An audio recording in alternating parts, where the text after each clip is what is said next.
Hey guys, it's Joey, and this is this week's Connecting with the Ogham Mor or the Sea. From Woodfield's book, the divination meaning is given as travel, life's journey, feminine energy. The reverse is letting your emotions take control of you. The supposed tree lore, more like code, is a later addition to the Ogham and refers to the sea, representing moon and femininity in general. The sea is also linked to travel, and on a spiritual journey it is symbolic of the journey of life. Magic, any sea work involving the sea goddesses or sea gods or the sea energies in general. And from the Celtic oracle, Manannán, I think I'm saying that right, the Celtic god of the sea owned, according to legend, a special crane bag formed from the skin of a magical crane, in which he kept his precious possessions. It was said at full tide these possessions were visible to the eye, and low tide they disappeared.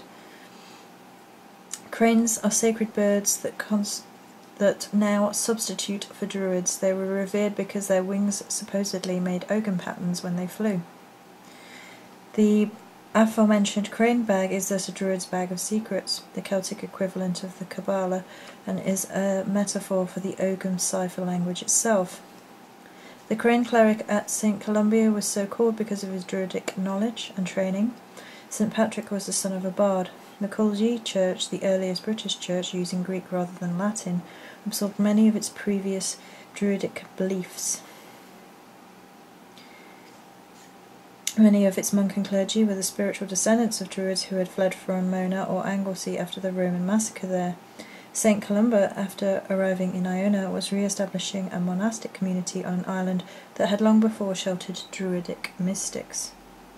Drawing this card, and this would be the card from the oracle, indicates hidden knowledge available when the moon and sea are full. They are hidden depths and resources, especially to those at which you were born, those that you inherited. Seawater represents the lunar and the female, and is a link between your place of birth and lands to which you may have to go on your spiritual passage. It also represents that which is maternal and, of course, travel itself, relating to the sea and its hidden depths, as well as travel and maternal links. If this card is drawn in reverse, it may indicate that you are travelling in the wrong direction or ignoring your roots. It is these that should provide resources at a deep level to guide you. So, obviously, I don't fully agree with completely giving the lunar energies as female. So for that purpose I have not given a feminine slant to my drawing. We do have the moon, and I wanted to have like little birds as like V-shapes, harkening back to how you first were taught to draw them as a child, which ties back to that sort of roots, that like where you came from and learning as you grew. But also it's sort of symbolic of cranes being symbolised later with being letters, because they look like V's, obviously. So then we have a crane wing. The Ogham itself spirals within the downward ones.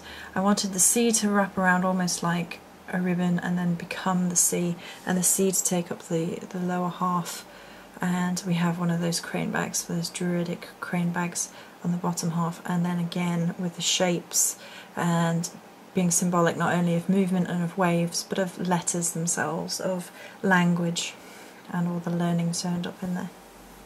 So it's relatively simple for this week, but there we go. Many blessings.